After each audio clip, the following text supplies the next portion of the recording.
बताते हैं। चंद्रगुप्त विक्रमादित्य समुद्रगुप्त का बेटा हुआ और इसके बड़े भाई का नाम रामगुप्त, जिसकी हत्या करके ये खुद शासक, ठीक है। पूरे गुप्ता डायनेस्टी में ये पहला ऐसा शासक बना जिसने अपनी 2 राजधानियां बनाई। कितनी राजधानी? यानी कि शकों को पराजित करने के बाद, शक राजा रुद्र सिंह गढ़ को हराने के बाद ये पाटलिपुत्र का अगला शासक बनाया, ठीक है। पाटलिपुत्र यानी कि आज का पटना यानी कि बिहार। जब आप बिहार के बारे में थोड़ी जानकारी लेने की कोशिश करेंगे तो बिहार में महान लोगों ने जन्म लिया। जितने भी मैक्सिमम इंटेलेक्चुअल लॉबी हुई वो बिहार में जन्मी, है ना। चाहे वो कौटिल्य हो, चाहे वो पाणिनि हो, चाहे वो विद्यापति हो, चाहे वो रामधारी सिंह दिनकर हो, चाहे वो और भी बहुत सारे लोग, मतलब ऐसे ऐसे लोग वहां पर पैदा, ठीक। तो मगध भारत में पहला साम्राज्य का निर्माण करने वाला स्थल मगध यानी कि आज का बिहार, लेकिन आज वो भारत के सबसे पिछड़े इलाकों में गिना जाता है, ठीक है ना। एक समय था कि भारत में उसका कोई मुकाबला नहीं। पूरे भारतीय साम्राज्य में पहली बार अगर साम्राज्य का निर्माण हुआ वो मगध यानी कि आज के बिहार में, उसी की कैपिटल बनाई गई थी पाटलिपुत्र, और उसी पाटलिपुत्र पर शासन कर रहे थे चंद्रगुप्त विक्रमादित्य। अपने भाई रामगुप्त की हत्या करते हैं, ठीक है। उसके बाद ये खुद शासन संभालने की कोशिश करते हैं, क्योंकि इनके पिता समुद्रगुप्त के द्वारा दक्षिण तक विजय कर ली गई, पूरे उत्तर भारत को रौंद डाला गया। तो ईस्टर्न पार्ट से यानी कि बिहार के पाटलिपुत्र से, पटना से पूरे भारत पर शासन करवाना बहुत मुश्किल काम था। इस वजह से चंद्रगुप्त विक्रमादित्य शासक बनने के बाद अपनी एक दूसरी राजधानी बनाता है जिसे हम लोग उज्जैनी कहते हैं, जिसे वर्तमान समय में उज्जैन के नाम से जानते हैं। उस समय हम लोग उज्जैनी ही कहते थे। क्यों? क्योंकि अगर आप पढ़ने की कोशिश करेंगे, जब 16 महाजनपद था तो 16 महाजनपद के टाइम में एक महाजनपद हुआ करता था अवंती। तो अवंती की 2 कैपिटल, एक उत्तरी अवंती और एक दक्षिणी अवंती। तो उत्तरी अवंती की जो कैपिटल थी उसका नाम था उज्जैनी, और जो दक्षिणी अवंती थी उसकी कैपिटल थी महिषमती। तो उज्जैनी नाम अभी तक चलता है। उसने उज्जैनी को अपनी एक नई राजधानी के रूप में डेवलप किया, ठीक है ना। तो ये पहला शासक हुआ जिसने अपनी 2 राजधानियां बनाई ताकि सुव्यवस्थित तरीके से, वेल प्लानिंग के तहत पूरा प्रशासन चलाया जा सके। तो शासक बनो, इसने शकों को पराजित कर दिया, शक राजा रुद्र सिंह थर्ड को पराजित कर दिया। इस वजह से इसे शाकाहारी, ठीक है। देवगुप्त, देवराज और परम भागवत की उपाधि इसलिए इसके सामने दिखाई देती है क्योंकि ये वैष्णव धर्म को मानने वाला व्यक्ति। किस धर्म को मानने वाला? वैष्णव धर्म को मानने वाला व्यक्ति। बात समझ आ रही है? वैष्णव धर्म को मानता था, इस वजह से देवगुप्त, देवराज और परम भागवत की उपाधियां भी इसलिए दिखाई देती। बात समझ आ गई? शासक बनने के बाद चंद्रगुप्त विक्रमादित्य के बारे में पता चलता है कि चंद्रगुप्त विक्रमादित्य ने एक स्त्री से विवाह किया जिसका नाम मिलता है कुबेर नागा। क्या नाम मिलता है?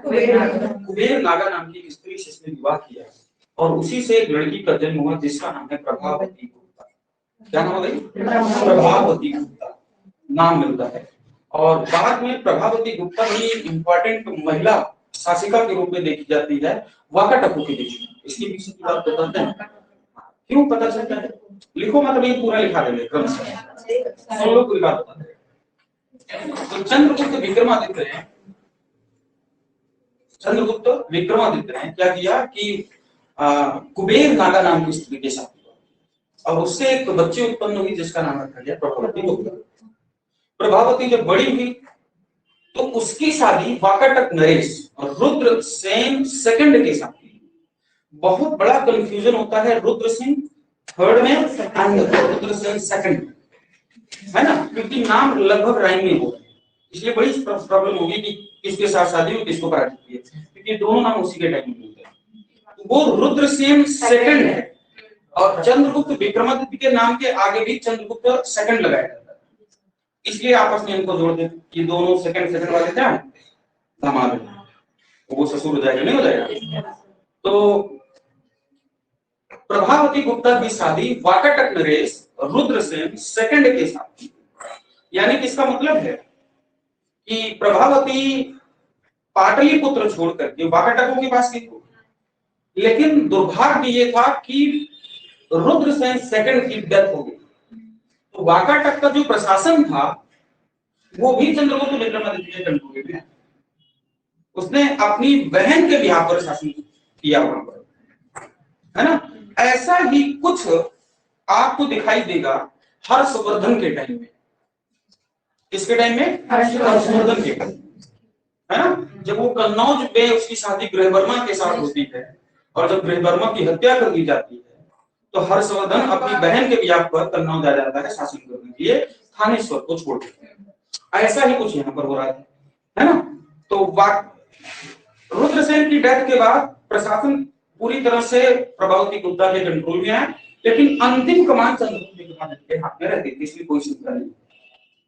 क्लियर हो गया? यानी कि वाकाटकों का पूरा प्रशासन गुप्ता डायनेस्टी के पास। बाद में प्रभावती गुप्ता ने अपना एक अभिलेख जारी किया जिसको हम लोग कहते हैं पूना ताम्रपत्र अभिलेख। कौन सा? पूना ताम्रपत्र अभिलेख, जिसमें गुप्त वंश की वंशावलियों का वर्णन होता है। गुप्त वंश की पूरी वंशावली का वर्णन होता है पूना ताम्रपत्र अभिलेख। क्लियर हो गया? तुम अगर ध्यान दो तो चंद्रगुप्त विक्रमादित्य के टाइम में ही कुब्बत उल इस्लाम मस्जिद नहीं, कुब्बत उल इस्लाम मस्जिद का जो परिसर है उस परिसर में एक आयरन पिलर है, लोहे का स्तंभ है, जिसे हम लोग कहते हैं मेहरौली का लौह स्तंभ, मेहरौली का आयरन पिलर, जिसमें नाम मिलता है चंद्र। उस चंद्र का नाम इस चंद्रगुप्त के साथ में अटैच किया जाता है। बाद में कार्बन डेटिंग की जाती है तो इनका और उसका टाइम मैच होने लगता है, इसलिए इसको क्लियर कर दिया जाता है कि उसमें जो चंद्र लिखा हुआ है वो यही चंद्र है। इसका मतलब है कि चंद्रगुप्त विक्रमादित्य का पूरा प्रशासन दिल्ली तक आ चुका है, तभी तो मेहरौली का लौह स्तंभ बना है ना, यानी कि दिल्ली तक इसका शासन हो गया। तो जो कुब्बत उल इस्लाम मस्जिद के परिसर में आयरन पिलर है जहां पर कुतुब मीनार बनी हुई, यानी कि 4 इंपॉर्टेंट चीजें हैं वहां एक ही परिसर में। जैसे मान लो ये कोई एक बड़ा सा परिसर, इसको कहेंगे हम परिसर, ठीक है। इस परिसर के जस्ट बाहर एक और बिल्डिंग का निर्माण हुआ है, एक और वास्तुकला से प्रेरित बड़ी चीज है जिसको कहते हैं अलाई दरवाजा। क्या कहते हैं? अलाई दरवाजा। अलाई दरवाजा के बारे में कहा जाता है कि इसका निर्माण अलाउद्दीन खिलजी ने किया था। किसने किया था? अलाउद्दीन खिलजी। समझ रहे इस बात? ये पूरा एक परिसर, उस परिसर के जस्ट बाहर एक अलाई दरवाजा है, इसका निर्माण कराया पहली बार अलाउद्दीन खिलजी। इस अलाई दरवाजा के बारे में, अलाई दरवाजा ये इसके बारे में कहा जाता है कि पहली ऐसी स्ट्रक्चर है जो वैज्ञानिक तरीके से बनाई गई अलाउद्दीन खिलजी के टाइम। इसीलिए क्योंकि बाहर है इसलिए अलाई दरवाजा के बारे में कहा जाता है कि ये कुब्बत उल इस्लाम मस्जिद का प्रवेश द्वार माना जाता है। कि अगर आप इसके अंदर जाना चाहते हैं इससे होकर के आपको जाना पड़ेगा। किससे होकर के जाना पड़ेगा? अलाई दरवाजे से होकर जाना पड़ेगा। बात सुन रहे? इसीलिए इसको कुब्बत उल इस्लाम मस्जिद का प्रवेश द्वार। जब आप इसके अंदर एंटर करते हैं तो सबसे पहले आपको ऐसे एक दिखाई देगी, क्या? कुतुब मीनार। क्या दिखाई देगी? ये पूरा परिसर क्या है? कुब्बत उल इस्लाम मस्जिद, जिसका निर्माण कभी किया था? कुतुबुद्दीन ऐबक ने। यानी कि इस परिसर का निर्माण किसने पूरा कराया? कुतुबुद्दीन ऐबक ने। पहले ये कुब्बत उल इस्लाम मस्जिद नहीं था, पहले यहाँ पर बहुत सारे जैन टेंपल हुआ करते थे, है ना। ये सारे जैन टेंपल थे, ये सारे जैन टेंपल्स को तोड़ करके कुतुबुद्दीन ऐबक ने यहाँ पर कुब्बत उल इस्लाम मस्जिद बना दिया। दीवारें वही थी, ऊपर का ढांचा तोड़ दिया ऐबक ने, तो हो गया क्या? कुब्बत उल इस्लाम मस्जिद। और इस कुब्बत उल इस्लाम मस्जिद देखो क्लास जाना नहीं क्या?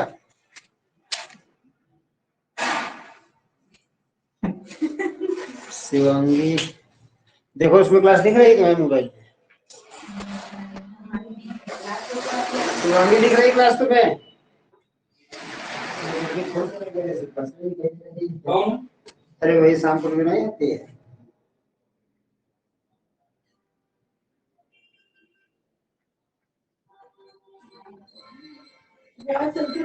चल रही है? अब आप जाना। ठीक है, क्या नाम है? ये है कुतुब मीनार। तो यहीं के अंदर में क्या है? कुतुब मीनार। इसका निर्माण किसने कराया? कुतुबुद्दीन ने। शुरू किया, इल्तुतमिश ने पूरा किया। हाँ, इल्तुतमिश ने उसको कंप्लीट कराया। 4-5 मंजिला मीनार है। ये दुनिया में आज भी ईंटों से बनाई गई दुनिया की सबसे लंबी मीनार है, सबसे ऊंची मीनार है। आज ईंटों से बनाई गई इतनी बड़ी मीनार आज तक पूरी दुनिया में नहीं है। ठीक है, सबसे पहले हम लोग देखते हैं तो हमको कुतुब मीनार दिखाई देता है, जस्ट लाइक ठीक है। और इसके थोड़ा सा और बीचों बीच में जाते हैं, हमको यहाँ पर दिखाई देता है आयरन पिलर, यानी कि लोहे का स्तंभ। स्तंभ है, पिलर है पूरी, ये बीच में। ठीक, और इसको कहा जाता है कि ये पूरी दुनिया में ढलवा टेक्निक से बनाया गया है। ढलवा टेक्निक से बनाया गया, ये लोहे से ज्यादा मजबूत प्रोसेस है ना, जिसको ढलवा तकनीक कहते हैं।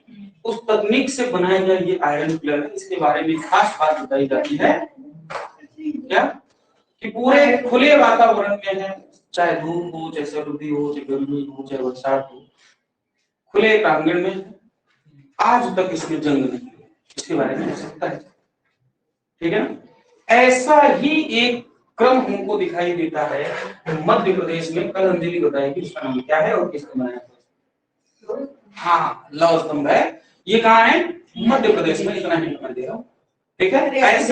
ऐसा ही सेम मामला है, मध्य प्रदेश में है। उसको एक राजा ने बनवाया था, वो भी इसकी तरह आज भी सुरक्षित है, लेकिन बात है बस इतनी सी बात है, उसमें भी जंग नहीं लगी। समझ आ रहा है ना? इसका मतलब है कि ये जो आयरन पिलर है यहाँ जो लगा, इसका मतलब है कि ये जो लगा है आयरन पिलर, ये सब कुछ स्ट्रक्चर बनने से पहले रहा होगा। ये तो सबसे पहले रहा होगा, है ना। और ये पूरा परिसर एबक ने बनाया होगा। धार आयरन पिलर। हाँ, कहाँ है? किंग घोष ने बनाया, परमार किंग घोष, 11वीं सेंचुरी। बात कर, ठीक है। ये हो गया ना, इसमें मतलब सबसे पहले ये बनाया, ओके। फिर ये हुआ, मतलब इससे पहले ये पूरा स्ट्रक्चर, फिर ये इसके बाद बहुत बाद में अलग। जॉन मार्शल इसके बारे में बहुत बड़ा स्टेटमेंट जारी करते हैं कि ये पूरे वास्तुकला में नगीने की तरह दिखाई देता है। समझ में आ रहा है? ये बढ़िया वहाँ वास्तुकला का परिचय दिखाई देता है। ठीक, पूरे कुतुब इस्लाम मस्जिद जो कि एक जैन टेम्पल था, उसको तोड़ करके बनाया। ठीक है, तो इसकी उपाधियां कितनी हैं? साकाई, देवगुप्त, देवराज, करमवाला, शक राजा और भसीन खड़ को पराजित किया और दिल्ली का आयरन पिलर का निर्माण किया। ठीक है, इसके बारे में और भी बहुत बड़ी कहानियां हैं, लेकिन वो एक कहानी की तरह है, बहुत ज्यादा हिस्टोरिकल बात नहीं। उसमें कहा जाता है कि ये पहले हरियाणा के साइड में था, उठा के लाए, वहां से उठा के लाए, स्थापित कर दिया। ठीक है, ये अलग अलग कहानियां हैं, उससे मेरी जाना बस इतना जानना है कि जो आयरन पिलर है इस पर चंद्र नाम मिलता है, उस चंद्र का नाम हम लोग लिंक करा देते हैं चंद्रगुप्त विक्रमादित्य के साथ। ठीक है ना, तो कुल मिलाकर चंद्रगुप्त विक्रमादित्य वैष्णव धर्म को मानने वाला व्यक्ति था, 2 राजधानियां अपनी बना के गया था। ठीक, एक तीसरा जो सबसे महत्वपूर्ण बात है यहाँ पर ये कि इसके समय में एक चीन का यात्री आया। इसके समय में एक चीन का यात्री आया ट्रेवल करने के लिए, उसका नाम था फाहियान। क्या नाम है? फाहियान नाम का एक यात्री आया। ठीक, फाहियान भारत में चंद्रगुप्त विक्रमादित्य के टाइम पे तो जरूर आया, लेकिन बड़ा ही रोचक वर्णन है उसके मामले में। क्या रोचक वर्णन है भाई? कि आज तक जितने भी बाहर के यात्री भारत में आए, उन सभी यात्रियों ने अपने भारत में जो सेंट्रल पोजीशन पर रूल करने वाले लोग थे उनके बारे में जरूर बताया, या जिसके दरबार में आए वो उनके बारे में बताया। जैसे मार्को पोलो आया 12वीं शताब्दी में, 11वीं शताब्दी में मार्को पोलो आया, गया था चीन के राजा कुबलाई खान के दरबार में। लेकिन जब साउथ से होते हुए जा रहा था वो ऐसे जब जा रहा था, ये साउथ हो जाएगा, यहां से होते हुए ऐसे तो जाएगा, यहाँ ऊपर पड़ता है वारंगल, जहां पर काकतीय वंश के लोग शासन कर रहे थे, जिसमें बहुत बड़ी रानी रुद्रांबा देवी का नाम मिलता है। सोचो, यहां से होते हुए बंदा जा रहा था, यहाँ से उसको पता चली बात कि काकतीय वंश की रानी है रुद्रांबा देवी, बड़ी प्रसिद्ध महिला रही रजिया की तरह। रजिया में और रुद्रांबा देवी में बड़ा खास अंतर दिखाई देता है, और आगे आप पढ़ेंगे तो पता चलेगा कि रजिया ने स्त्री होते हुए पुरुष का परिधान धारण किया, लेकिन दुनिया को पता था कि वो स्त्री है। लेकिन रुद्रांबा देवी के बारे में इस बात की जानकारी मिलती है कि वो स्त्री होते हुए पूरी दुनिया को ये चकमा दिया कि वो पुरुष, और पूरी दुनिया मानती थी कि वो पुरुष। इतना बड़ा चकमा। और क्या है, स्त्री होने के बावजूद ये स्थापित कर दे मत कि मैं स्त्री नहीं पुरुष हूँ, और पुरुषों की तरह उठना बैठना बातचीत करना सब। सर क्योंकि शायद उसे पता चल गया था रजिया का, नहीं रजिया तो बात की नहीं, उस समय मेल डोमिनेंट सोसाइटी थी, लोग एक स्त्री को राजा नहीं एक्सेप्ट करते, एक स्त्री के अंडर में शासन करना पसंद नहीं करते। रजिया के साथ भी हाँ, वही बात इसलिए यहाँ कोई ऐसा कोई मामला था नहीं, है ना, कोई भाई हुई हो तो शासन कर ले, लेकिन वो स्त्री थी, अपने आप में महानतम गुणों से युक्त स्त्री। बाद में पता चला कि वो स्त्री थी, लेकिन तब तक उसने शासन पूरा कंप्लीट कर दिया था, जितने दुश्मन थे सबको निपटा दिया, बढ़िया काम कर लिया था। इस रुद्रांबा देवी के बारे में हमें पहली बार मार्को पोलो बताता है। तो मेरे कहने का सेंस इतना है कि जितने भी लोग आए, चाहे वो अब्दुल रज्जाक आया हो, चाहे वो नूनीज आया हो, है ना, जिसके टाइम में भी आया, उसने राजाओं का वर्णन जरूर किया।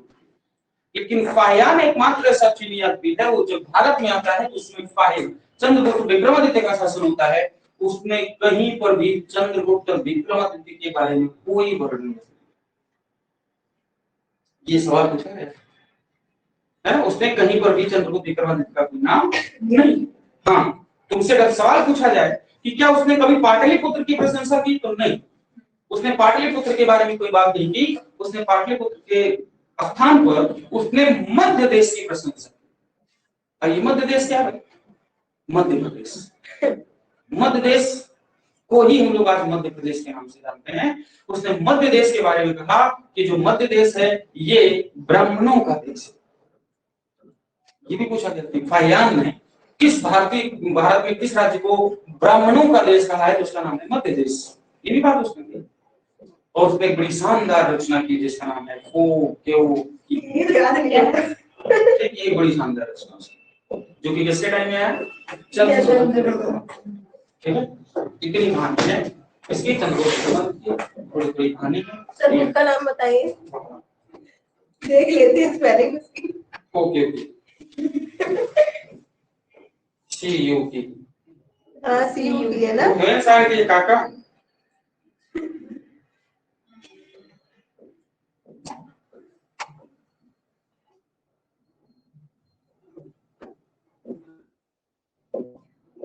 वो हिंदी में ये कर दे सर, वो बताइए क्या है?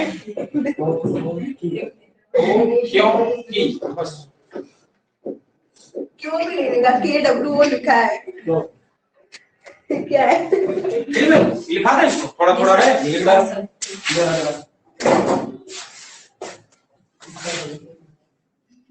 सर इसमें लिखा है, उसमें मेंशन किया है उसने 2 मोनेस्ट्रीज के बारे में, महायान है। हाँ, पाटलिपुत्र में क्या? पाटलिपुत्र में 2 मतलब मोनेस्ट्रीज की, महायान और हेलियन के बारे में उसने बताया। इसकी राजधानी क्या है? 2 राजधानी, एक तो पाटलिपुत्र है ना, इसी को क्या कहते हैं? कुसुमपुर, है ना? हाँ। और इसी को कहते हैं कुसुमध्वज भी। हाँ, दोनों है। और भी क्या कह सकते हैं? अब क्या पता और क्या कहते हैं? और इसको पटना नहीं कहते। दूसरी नाम क्या है? उज्जैनी, जिसे भी आप क्या कहते हैं? उज्जैन, जहाँ पर क्या महाकालेश्वर मंदिर है क्या?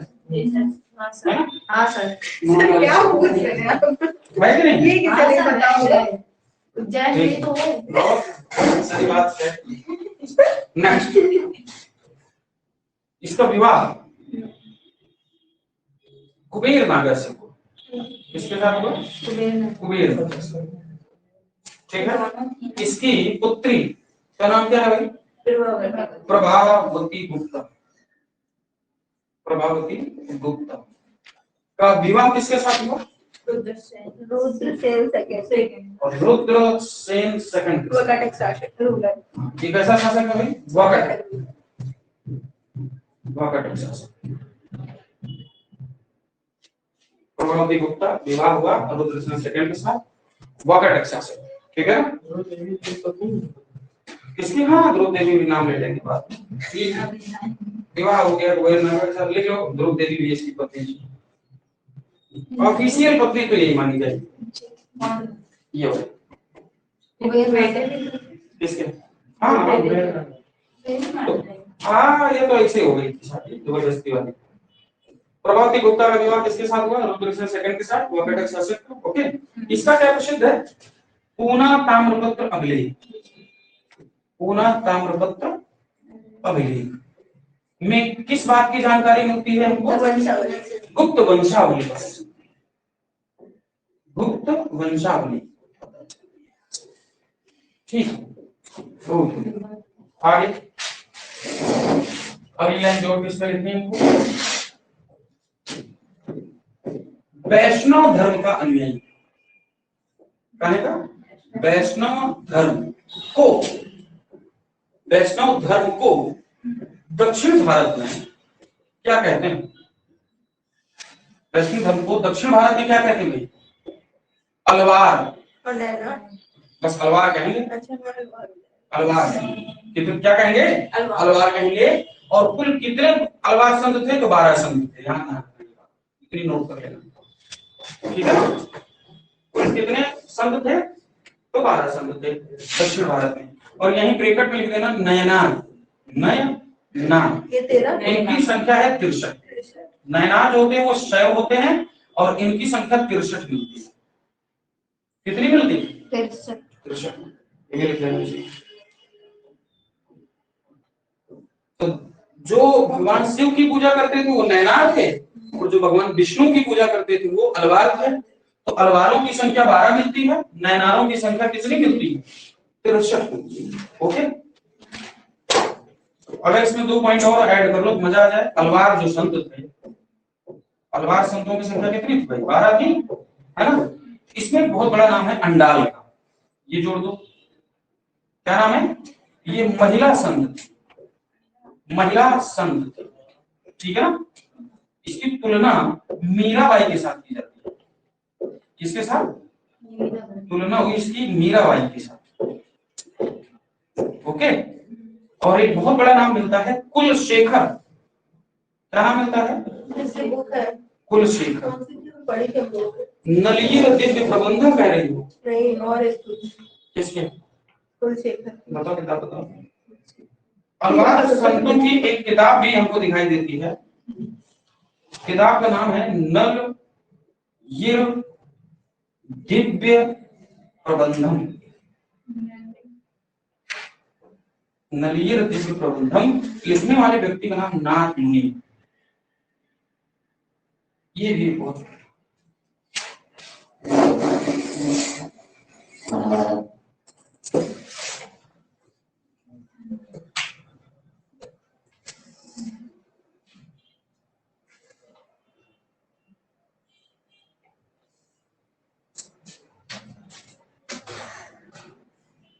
पता नहीं कैसे हमारे नाखून के बगल बगल में ऐसे वो निकल जाता है, बहुत दर्द होता है। हाँ सर, सब ऐसे ही होता है। बहुत भयानक भयानक दर्द होता है। हमारे अंगूठे का नाखून घुस गया अंदर और इतना भयंकर दर्द हो रहा है जिसका कोई हिसाब नहीं। एक तो मोटा मोटा हमारा अंगूठा उसी के अंदर बेचारा घुस गया, इतना बेपनाह दर्द हो रहा। समझ आ गया? क्या नाम है? ठीक है ना?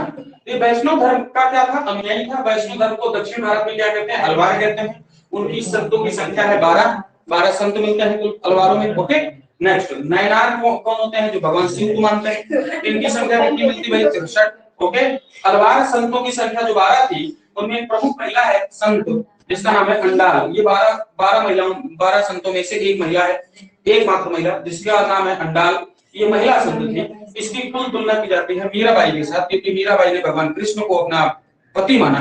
ठीक उसी तरह से अंडाल ने भगवान विष्णु को अपना पति माना। ठीक है ना। नेक्स्ट, इसमें एक दूसरे बहुत बड़े संत है जिनका नाम है कुलशेखर।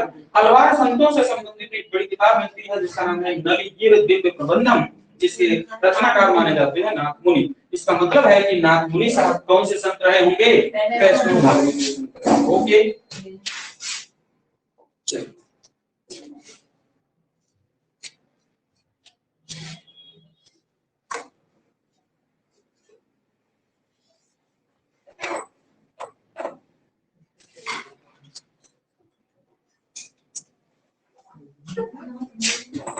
हाँ, ये वैष्णव धर्म का अनुयायी था। वैष्णव धर्म का क्या अनुयायी। नेक्स्ट, इसका नाम क्या, कुब्बत उल इस्लाम परिसर के मध्य में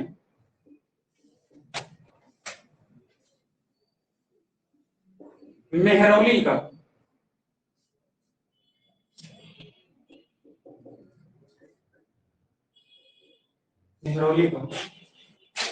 लौह स्तंभ लगाया।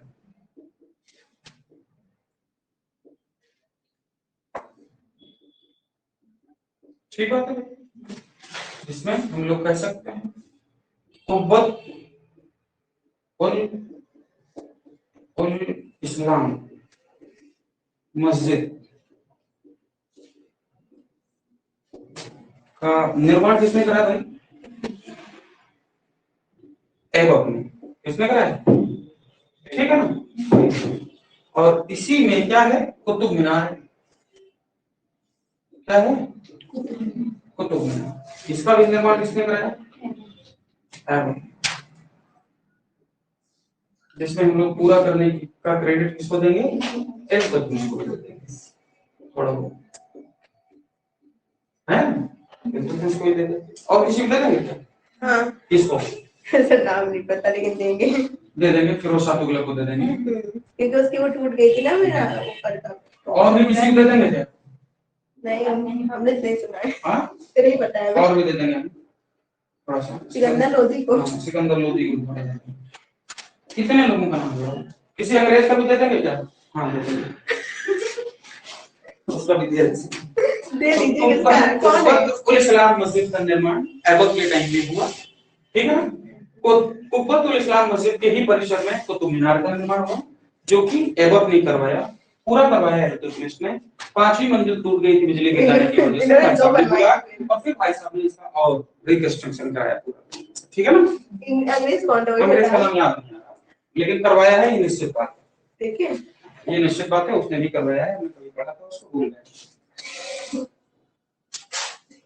और शिखा कैसी हो, ठीक हो, जिंदा हो। हाँ घर में सब कुछ होंगे तो बढ़िया। मेजर रॉबर्ट स्मिथ, क्या मेजर रॉबर्ट स्मिथ आ गया ना नाम, और इसका नाम दिया था विक्ट्री टावर। सही बोलता हूँ मैं तो।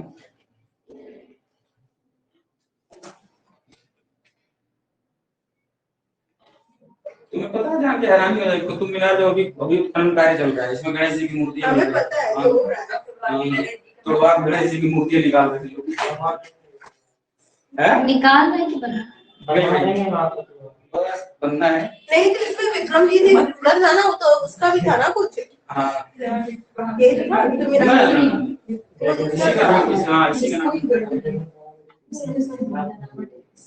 क्या क्या नाम है? वैकेंसी निकल रही है, डालिए है राम मंदिर में। हाँ।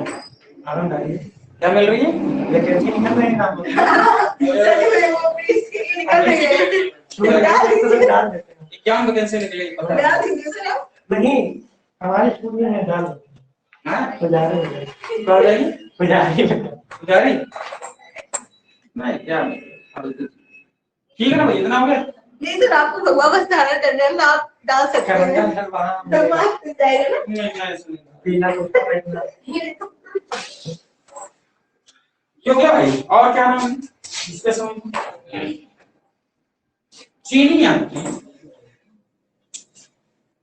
कौन आया था? फाहियान। फाहियान का अर्थ होता है क्या? धर्म का प्रकाश, धर्म का प्रकाश, राइट ऑफ रिलीजन। फाहियान जो है वो चीन का एक यात्री था, इसने एक किताब लिखी। किताब का नाम क्या है भाई? हो क्यों क्यों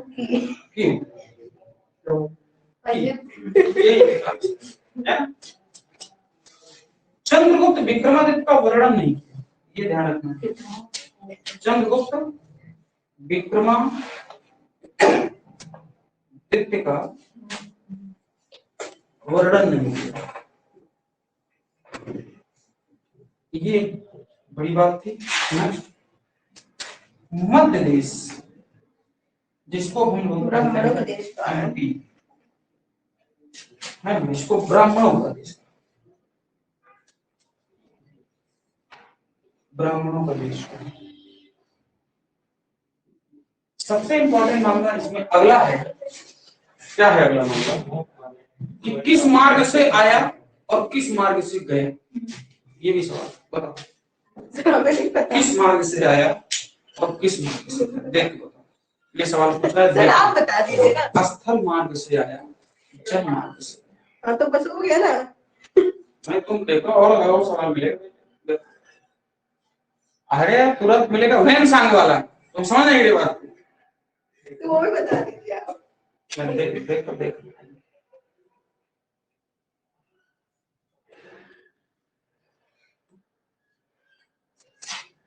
मध्य देश को क्या कहा है इसमें?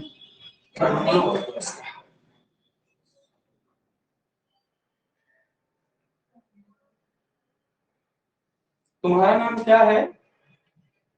हमारा नाम पूजा है।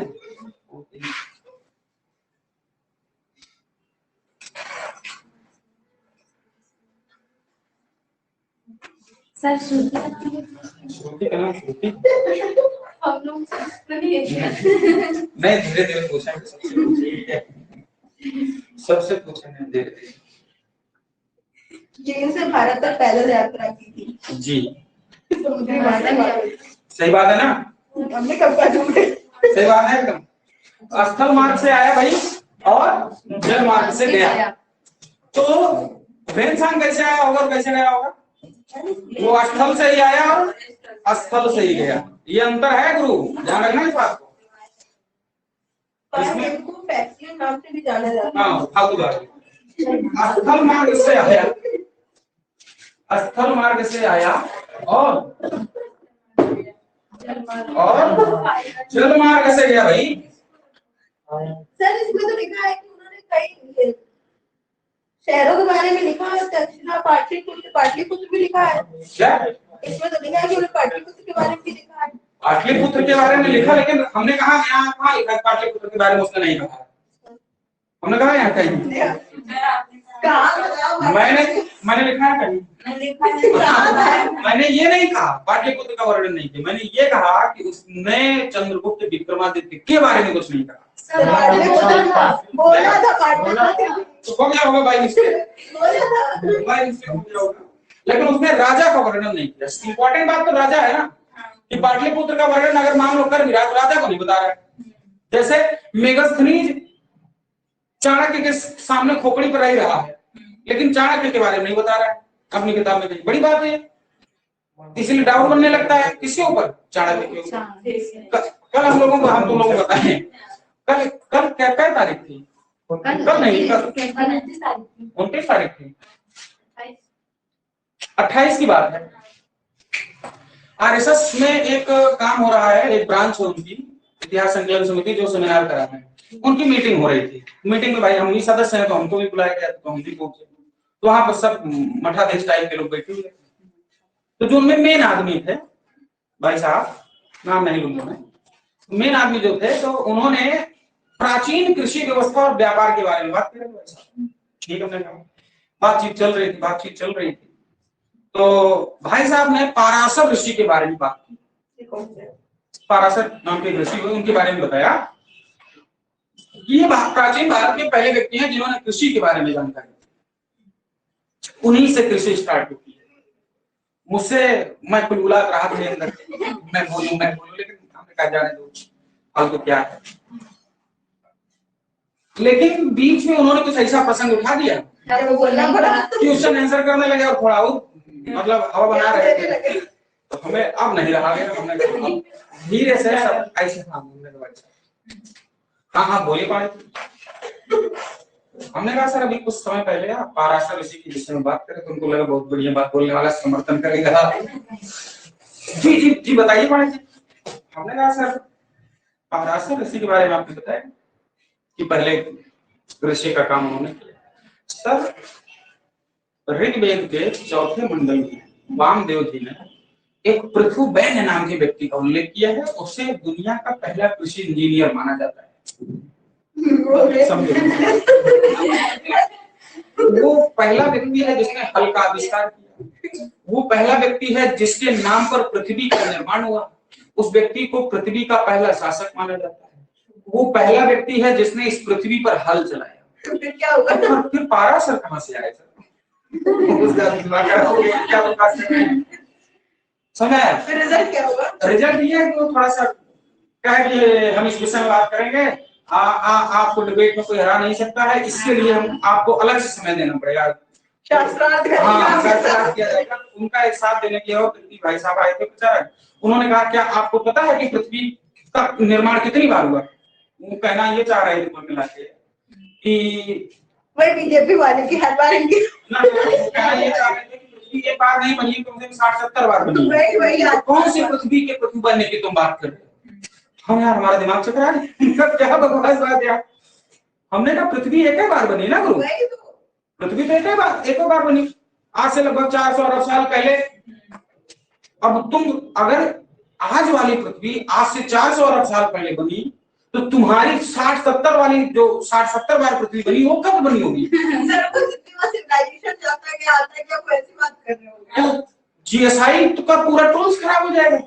जीएसआई तो 400 अरब तक गई किसी तरह बेचारी। अब इनके हिसाब से अभी एक और पृथ्वी होगी, नहीं आया। हमने महाराज एक बात सुनो, ऋग्वेद को मान रहे हैं। ऋग्वेद अपने भारत के हिंदू धर्म ग्रंथ का सबसे प्राचीनतम उपलब्ध ग्रंथ है। और मैं पहले और 9वें और 10वें चैप्टर की बात नहीं कर रहा हूँ, मैं ऋग्वेद के चौथे चैप्टर की बात कर रहा हूँ, जो कि सबसे प्राचीनतम चैप्टर है। उसमें वामदेव साहब ने पूरा का पूरा चैप्टर कृषि को समर्पित कर दिया है। हम कह रहे हैं पृथ्वी एक बार नहीं 70 बार बनी, तो ऋग्वेद से भी प्राचीन हो गई क्या? ऋग्वेद से प्राचीन नहीं, क्योंकि उसको तो कंपाइल किया है वेद व्यास ने, लिखा तो है नहीं। वो तो श्रुति के आधार पर चल रही थी परंपरा, तो श्रुति के आधार पर उसको कंपाइल किया गया, लेखन किया हुआ उसने। नहीं हुआ है? हुआ है महाराज। चाहे 70 वाली पृथ्वी रही हो, सब पहली बार में जो पृथ्वी आप बता रहे हो, तो वहां भी ऋग्वेद रहा वो लोग थोड़ा फिर बाहर निकले। आप विद्वान आदमी हैं, समय देखा करिए कहाँ है। तो बात शुरू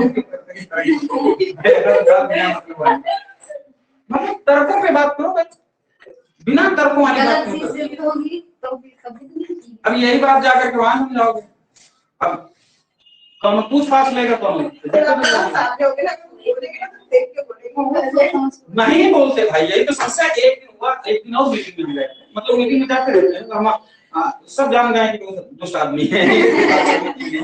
ऐसे भी बात हो रही है। वो लोग बड़ी प्रशंसा में लगे हुए थे। रानी लक्ष्मीबाई के पति बड़ी तारीफ के पुल बांध रहे, क्या हमने कहा? बीच में समय का भाई साहब थोड़ा हमने कहा गंगाधर राव साहब के बारे में हमने जो पढ़ा है कि गंगाधर राव साहब तो दिन भर स्त्री बने रहते थे। वही मैंने कहा वो साड़ी पहनते थे, वही बिछिया उछिया और मंगलसूत्र और रंग लगाते थे। सर उनकी पहचान रानी लक्ष्मीबाई की वजह से है। हाँ, वो जो तो भी है। हमने कहा वो तो पूरी तरह से स्त्री बन गए थे और स्त्री के हर गुणों का पालन करते थे भाई साहब। उनका तुमने फालतू की किताबें पढ़ी, मार्क्सवादी इतिहासकारों की किताबें पढ़ी, हमने कहा भाई साहब किताबों के नाम बताएं। अमृतलाल नागर साहब जो आंखों देखा गदर नाम से किताब लिखी गई है, उसमें इस बात का वर्णन हो गया। अमृतलाल नागर हिंदी साहित्य के बहुत बड़े विद्वान आदमी।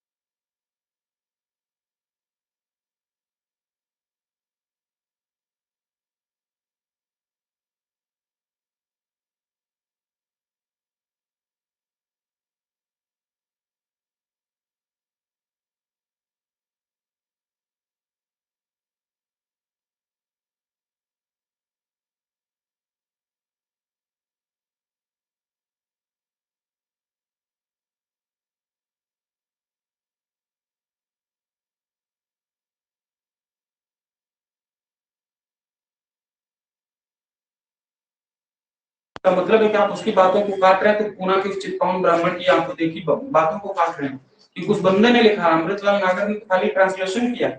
विनायक दामोदर सावरकर की नहीं, आदमी का नाम कुछ और है, ये रिकॉल नहीं। उस समय हमको याद था तो हमने पूरा नाम बताया, तब भी चुप हो गए वो लोग।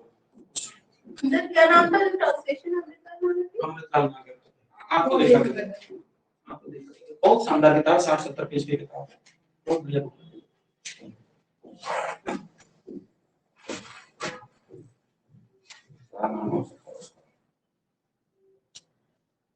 तुमने सर्च करो कभी मिल जाता है। इतना पता है कि मराठी में।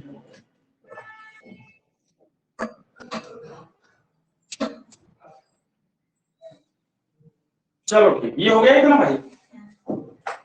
माझा प्रवास माझा प्रवास विष्णु भट्ट विष्णु भट्ट साहब, माझा प्रवास विष्णु भट्ट साहब। इसी का हिंदी ट्रांसलेशन है आंखों देखा गदर, जो कि अमृतलाल नागर साहब ने इसका ट्रांसलेशन किया। इसमें वर्णन है कि गंगाधर राव साहब स्त्री बनते थे और स्त्री के हर गुण धर्म का पालन करते थे। सुनाया भाई साहब बौखला के ये सब बात कहां से करते हो? सर आज आप यूनिवर्सिटी नहीं जा रहे क्या? जाने को मुझे मीटिंग पर लेकिन उसका नहीं पड़ा था।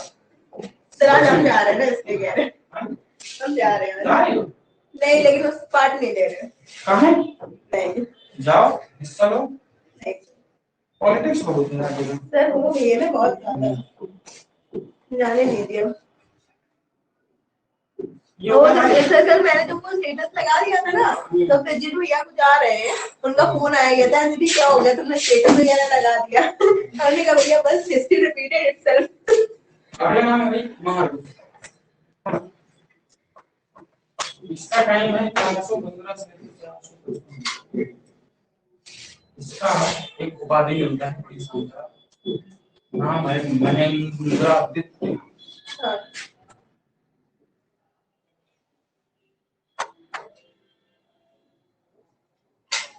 महेंद्रादित्य कैसे लगा? महेंद्रादित्य कैसे महेंद्रादित्य इसके बाद ठीक है।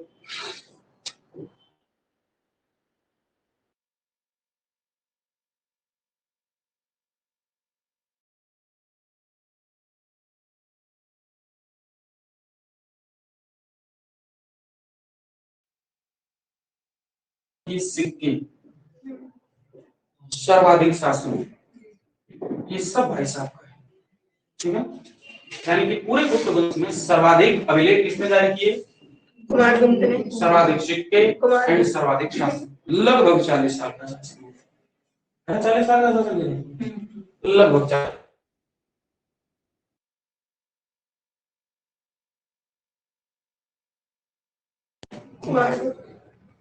कुमार गुप्त का कुछ 2 प्रसिद्ध अभिलेख, एक विलसड अभिलेख, क्या नाम है? विलसड अभिलेख, बड़ा फेमस अभिलेख। और एक बड़ा फेमस अभिलेख इसका मंदसौर अभिलेख। कौन सा? मंदसौर अभिलेख, ये भी बड़ा प्रसिद्ध अभिलेख। ठीक है, ठीक है, आगे देखो।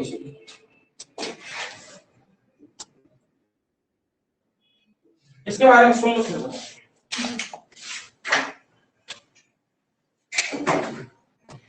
कुमारगुप्त महेंद्रादित्य नाम इस आदमी का, सबसे लंबे टाइम तक शासन करने वाला व्यक्ति। विलसड इसके टाइम में जारी किया जाने वाला पहला अभिलेख माना जाता है। उसके समय का जो सबसे प्रसिद्ध अभिलेख है उसका नाम है मंदसौर अभिलेख, जो कि मध्य प्रदेश में पड़ता है। इसकी रचना वत्स भट्टी साहब ने की। ठीक है, लिखा है। लेकिन इसमें एक बड़ी शानदार बात पता चलती है, वो ये गुजरात में एक लाट प्रदेश नाम की जगह है, गुजरात में मिलते हैं। तो गुजरात के लाट प्रदेश से एक व्यापारिक श्रेणी जो रेशम का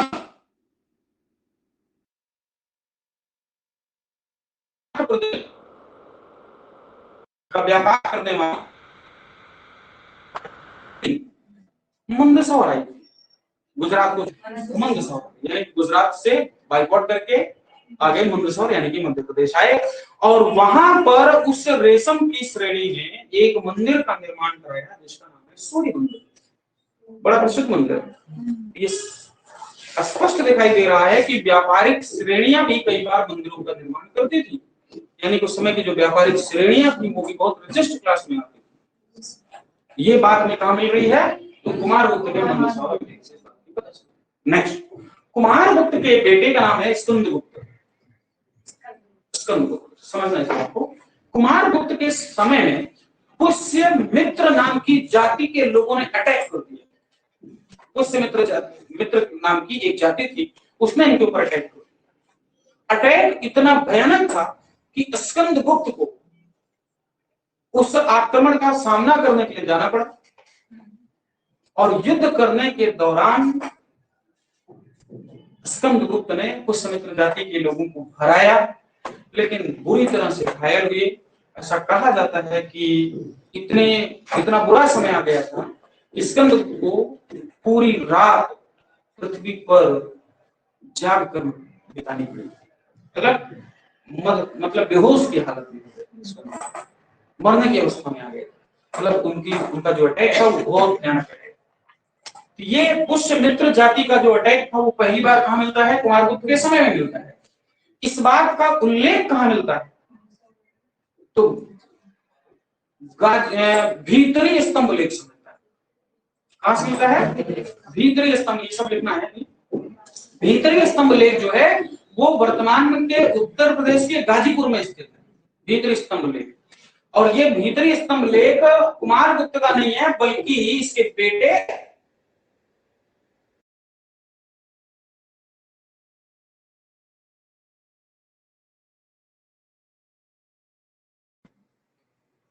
ठीक है। तो पहली बार पुष्यमित्र जाति का आक्रमण इसके टाइम में हुआ, जीत लिया था, चित्तौड़ जीत लिया था। सुंगों के टाइम में हुआ था। ये डेमेट्रियस नाम का इंडो ग्रीक शासक, डेमेट्रियस का शासक हुआ नहीं होता। तो एक तो वो पुष्यमित्र शुंग है जिसके टाइम में यूनानियों का आक्रमण हुआ, इंडो ग्रीकों का आक्रमण। कुमारगुप्त के समय पुष्यमित्र जाति का हुआ है। ध्यान रखना, पुष्यमित्र शुंग नहीं है, पुष्यमित्र जाति है। जैसे ही कुमारगुप्त का नाम कंप्लीट होगा और जैसे ही इसके बेटे का शासन स्टार्ट हो जाएगा जिसका नाम है स्कंदगुप्त, स्कंदगुप्त के बारे में तुरंत पढ़ने को मिलता है कि इसके समय में पहली बार हूणों का आक्रमण होता है। किसका? हूणों का। हूण पूरे भारत में जाति है, प्रकार से विदेशी जाति, मध्य एशिया से आई जाति थी, बड़े खतरनाक टाइप के।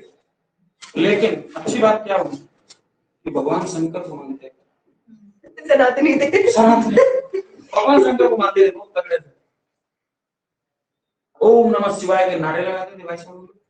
लेकिन हूणों को कहा जाता है कि वो खुदा के कहर के रूप में जाने जाते हैं। किसके? खुदा का कहर कहा जाता है। फिर ईश्वर कहर होना चाहिए, खुदा कहाँ से आ गया फिर? ये उन्होंने नहीं कहा अपने लिए मैं खुदा का कहर हूं। ये तो बाद में मार्क्सवादी इतिहासकारों ने खुदा का कहर कह दिया, ईश्वर का कहर कहना चाहिए। जैसे जो आरएसएस वाले होते हैं, कई बार होता है हम लोग कहावतों में कहते हैं अब वही होगा जो मंजूर है खुदा होगा। ऐसे बात कहानी में कहते हैं, आरएसएस वाले बात कभी नहीं क्या कहेंगे? आरएसएस वाले कहते हैं अब वही होगा, अब होगा वही जो मंगल होगा। ऐसे पता नहीं क्या मंगल जोड़ देते हैं, अब उसमें नहीं समझ आता वो क्या जोड़ देते हैं लोग। मंगल होगा खुदा शब्द चाहिए, मंगल शब्द जोड़ देते हैं, खुदा वाला शब्द हटा देते हैं। आरएसएस के लोगों की खास बात है कि वहां पर आप मुस्लिम शासकों का नाम नहीं ले सकते। जैसे ही आपने मुस्लिम शासकों का नाम लिया तो आप दुष्ट आदमी, आपको इतिहास का ज्ञान नहीं। तो ये गलत है। हाँ ये गलत बात तो है, हमें भी स्पष्ट नजर आता है। क्योंकि किसी को हराने के लिए आप हिस्ट्री इसीलिए होती है ना कि अगर किसी का मतलब उसे जानना चाहिए हमें। भाई अब तुम कहो कि अकबर का नाम नहीं लेंगे हम, कैसे नहीं लोगे भाई? भाई मतलब वही तो। हाँ तुम अगर अब ये बात कह दो कि हम अकबर का नाम नहीं लेंगे तो क्यों नहीं लोगे? औरंगजेब का नाम नहीं लोगे? लेने बिना उसके। अब तुम कह दो कि नहीं पैगंबर हजरत मोहम्मद साहब नहीं, कैसे नहीं? ये तो सत्य बात है, समझ आया ना? अब नेक्स्ट बात ये कुमारगुप्त, ठीक है? कुमारगुप्त के बाद स्कंद। अब कुमारगुप्त के बारे में जब पढ़ेंगे दो घटनाओं को और पढ़ेंगे। कौन कौन सी? एक घटना पढ़ेंगे हम लोग बयाना की। क्या पढ़ेंगे? बयाना। बयाना कहाँ है? बिहार। अच्छा बहुत सुंदर। नहीं बयाना वहां से नील का खेती है ना? हाँ बिल्कुल, नील की खेती का वर्णन मिलता है। बयाना पड़ता है राजस्थान के भरतपुर में। कहाँ पड़ता है भाई? राजस्थान। सुकर कुछ करके है और एक बयाना, दोनों से नील का था। सुकर खेत ऐसे कुछ करके नाम है उसका, दो जगह से था ना नील का। अच्छा नील की खेती का वर्णन है? नील की खेती का वर्णन बहुत जगह से मिला।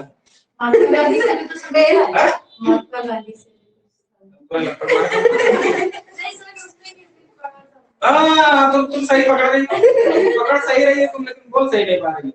महात्मा गांधी ने चंपारण वाला आंदोलन किया था। आप सही पकड़े, सही बात है। नील इंडिगो क्राइसिस का मामला था ना, नील की खेती जबरदस्ती। 3 मेन जगह थी ना? क्या 3 मेन जगह थी? ऐसे मेरा तो है बहुत जगह पे। इंडिगो की 3 मेन जगह थी अभी याद होता है। एक तो बयाना थी। हाँ और एक बयाना में थी भरतपुर में। एक मिलती है शायद हरियाणा से, एक मिलती है शायद पाकिस्तान के साइड। तीन नील की खेती की साइड से बढ़िया। हम बताने को सोच जा रहे थे, पता नहीं होता। हाँ तो बयाना से इसके बारे में पता चलेगा। बयाना जैसे तुम लोगों ने एक नाम सुना होगा, हमने बताया था जोगलथम्बी। क्या हुआ था यहाँ जोगलथम्बी में? क्या हुआ था जोगलथम्बी में? बताओ शिखर। शिखर बताओ शिखर ने तुम अच्छा तुम देखो तुम्हारे नाम से कौन महान विभूति ने जन्म लिया? शिखा नाम से किस महान विभूति ने जन्म लिया? क्या अभी के महान नहीं, पूरी प्राचीन काल से लेकर आधुनिक काल तक बता कर। प्राचीन काल तुम्हारे नाम से किसी महान आदमी ने आप तक जन्म लिया नहीं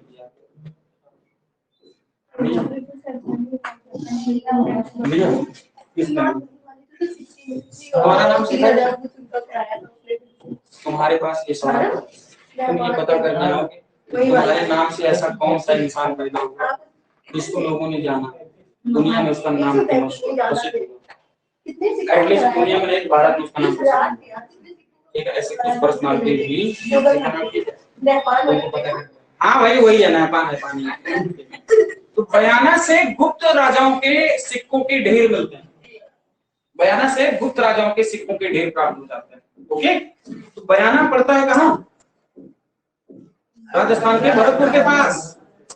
ध्यान रहे, बहुत बढ़िया बात बताने जा रहा हूँ। यहाँ बयाना में मिलती है ऊषा मस्जिद। ऊषा मस्जिद। नेक्स्ट, बयाना को भारत का मक्का कहते हैं। हाँ, लेकिन क्यों? नहीं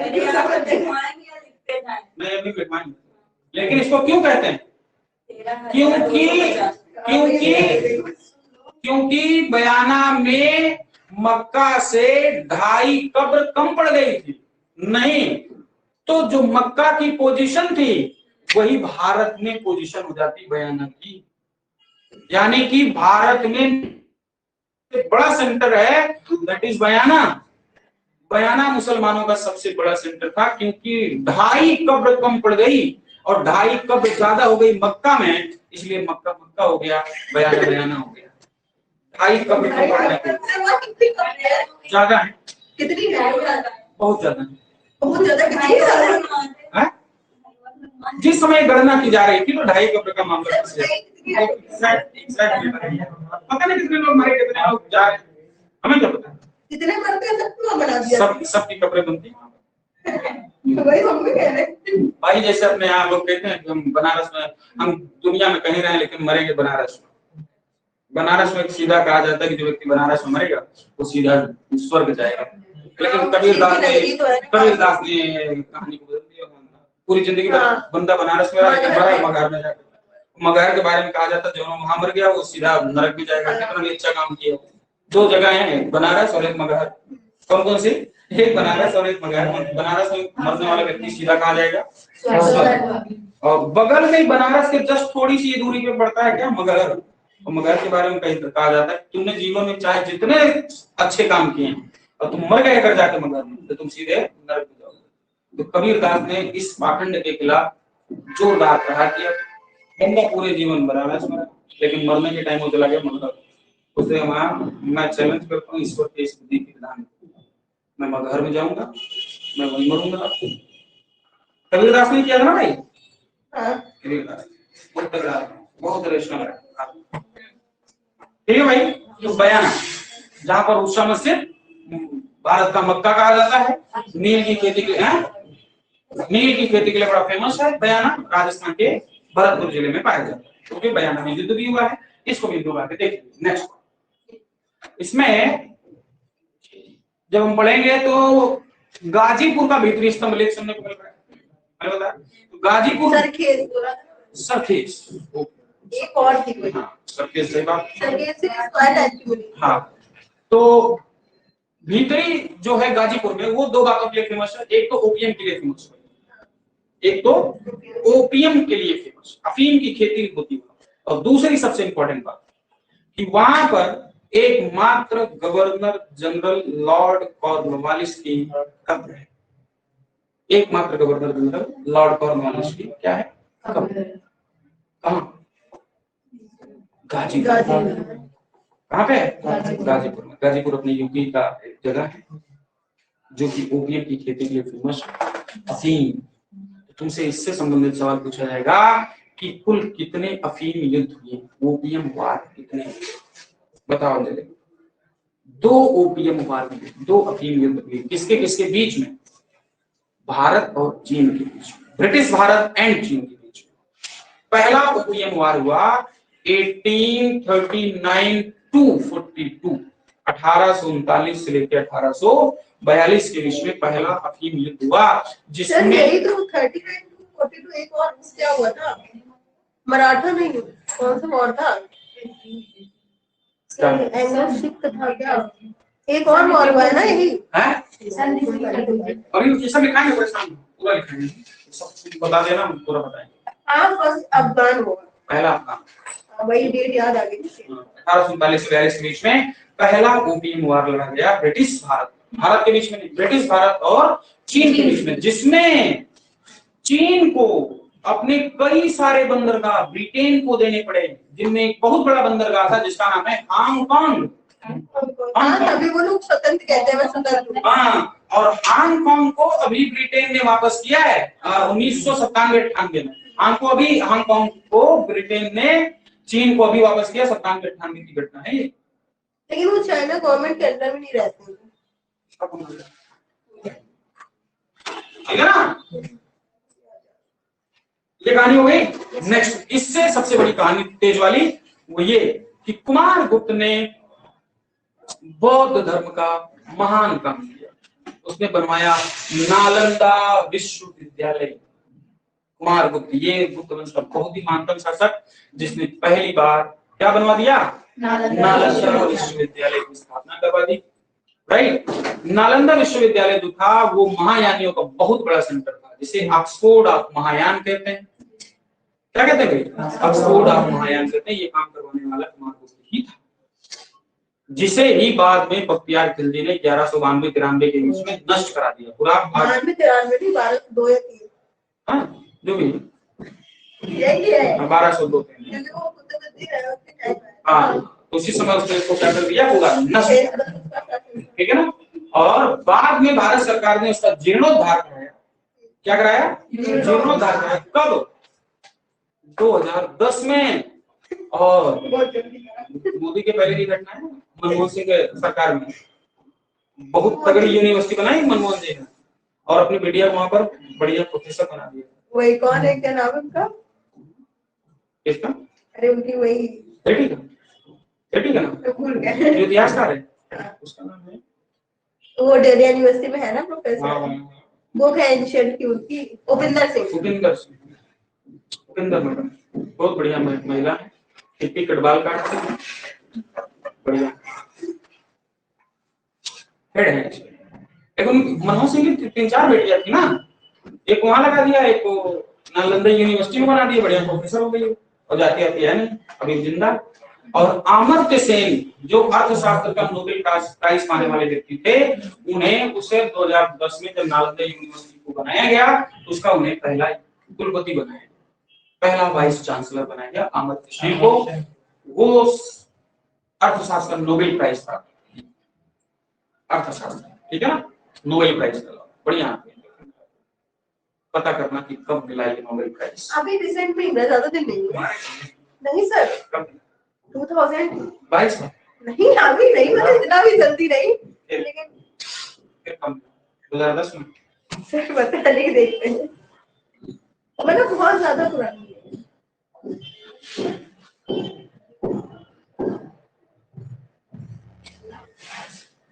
आज फिर मैच आना, एक को हरा दिया, कभी ग्रुप हुआ, एक हरा दिया।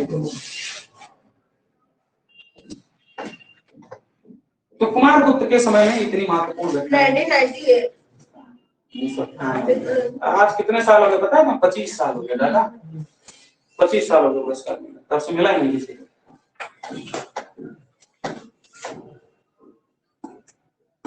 ये कौन था भाई, कुमार। इसके बाद एक बढ़िया आदमी शासक बनेगा जिसका नाम हो जाएगा स्कंदगुप्त, जिसके समय में सबसे बड़ा टाइप होगा घोड़ों का।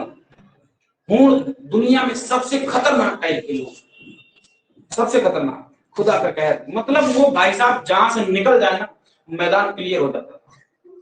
अगर किसी गांव से निकल गए तो पूरा का पूरा मैदान साफ हो जाता था, एकदम प्लेन मैदान हो जाता था। सारे आदमी, बच्चे, बूढ़े, बुजुर्ग, महिला सब मार डाले जाते थे, इतना भयानक विनाश करते हुए चलते, ऐसे ही मार देते। मारने के कोई रीजन चाहिएगा, हाँ सीधा मारने के चलते थे, एकदम प्लेन करते थे मैदान। इतने ही खतरनाक थे चंगेज खान के मंगोल, इनसे कम खतरनाक नहीं थे मंगोल, बहुत खतरनाक लोग थे। नाम लोग सुन लेते थे हालत खराब हो जाती थी मंगोलों का। दुनिया में सबसे बड़ा साम्राज्य बनाया बंदों ने, मुगलों ने, मंगोलों ने, दुनिया का सबसे बड़ा साम्राज्य, पूरा रूस जीत लिया। सोचो रूस कितना बड़ा है, पूरा रूस जीत लिया उन लोगों ने, पूरा चीन जीत लिया उन्होंने। सोचो कितना बड़ा है, पूरा रूस, पूरा चीन, पूरा ईरान, पूरा इराक, पूरा मिस्र, समझ रहे हो? और कुछ हो सकता है, इंडिया भी, पूरा यूरोप, नहीं इंडिया नहीं जीता, इंडिया नहीं। इतना बड़ा साम्राज्य, सोचो इतना बड़ा साम्राज्य अगर दुनिया में किसी ने बनाया वो कौन थे? मंगोल। छोटा ऐसे समझो कि भारत बहुत जल्दी ये समझ लो, मैं बता दे रहा हूँ, ऐसा ज्ञान तुमको कहीं मिलेगा नहीं। सेंटर क्या आप देगा? हम बता दे रहे हैं, ऐसा समझ लो। ये बात हाँ, ये वर्ड निकला। Asia Europe continent. हाँ, ये हो गया अफ्रीका, ये हो गया यूरोप, ये हो गया एशिया। इतना बड़ा साम्राज्य भाई साहब लोगों ने इतने बड़े साम्राज्य पर शासन किया है। यहाँ वाले फ्रांस वाला जो था, फ्रांस वाला आदमी, उसको धमकी दे दी थी, उसने मंगोलों ने धमकी दे दी थी, औकात में रहो ना गर्दन काट देंगे। यहाँ का शासक कंट्रोल में रहने लगा। इसका मतलब ये पूरा पूरा फ्रांस, ये पूरा इतना इलाका, इतने पे शासन किया। इंडिया को क्यों नहीं जीत पाते? इंडिया बहादुर लोग, ताकतवर लोग। सबसे ज्यादा अटैक किया राउजिंग में मंगोलों की एक, हाँ बहुत बार अटैक किया लेकिन जीत ना पाए। पहली बार अटैक हुआ था इल्तुतमिश के टाइम, पहली बार, लेकिन वो चंगेज खान खुद ही आया था, चंगेज खान खुद ही आया था मार करने, लेकिन उसको भगा दिया। 1221 के शायद आसपास वहाँ का फारस का शाह था, उसका पीछा करते हुए जलालुद्दीन मुहम्मद ने। सोचो इतना बड़ा साम्राज्य कौन बनाया? मंगोल। सिर्फ मंगोल बनाया। इतना बड़ा साम्राज्य एकमात्र व्यक्ति जिसने बनाया। इंडिया वाले पावरफुल थे, क्यों नहीं बना पाए? इंडिया वाले नहीं, हमारे यहाँ थोड़ा सा मतलब नैतिकता भी बरती जाती थी। इनके यहाँ नैतिकता नाम की कोई चीजें, नैतिकता नाम की चीजें नहीं। जैसे ऊंट थे, उनके अंदर कौन सी नैतिकता थी? दोनों नैतिकता बच रही थी, सीधा मारते थे, एकदम काटम काट मचा देते थे। चाहे वो लड़का हो, चाहे लड़की हो, चाहे छोटा बच्चा हो, चाहे बूढ़ा हो, चाहे महिला हो, कौन हो मार डालो। दो ऐसे टाइप के लोग मिले पूरे विश्व में, एक हूण और एक मंगोल। ठीक, हूणों के बारे में कहा जाता था कि भगवान शिव के आगे किसी और के सामने अपना मस्तक नहीं झुकाते थे, यानी कि दुनिया में किसी से नहीं करते थे। सिर्फ ये अपना मस्तक अगर कहीं झुकाते थे तो उसका नाम है भगवान शिव। लेकिन इन्हीं गुणों को हमारे यहाँ एक प्रसिद्ध व्यक्ति ने कहा, नरसिंह गुप्त बालादित्य। आगे नाम पड़ेगा उसका, इसके बाद उसका नाम पड़ेगा। बहुत बड़ा राजा, लेकिन बहुत मूर्ख आदमी, हरा दिया। गुणों को हराना छोटी बात है। नरसिंह गुप्त बालादित्य ने हरा दिया। हराने के बाद उसकी मम्मी ने कहा बेटा ये गलत बात, छोड़ दिया। कितना बड़ा अपराध किया उसने, तो ये तो छोड़ दिया। हाँ, ये छोड़ दिया। लेकिन मालवा का एक शासक मिला, उस आदमी जोरदार मिला। मालवा का शासक यशोधर्म, बहुत वीआईपी शासक। गुणों में जो सबसे प्रसिद्ध शासक था मिहिरकुल, बहुत तगड़ा शासक, तोरमार का बेटा, बहुत तगड़ा शासक। यशोधर्मन की उससे हुई लड़ाई। यशोधर्मन ने इतना मारा, बहुत मारा। किसको?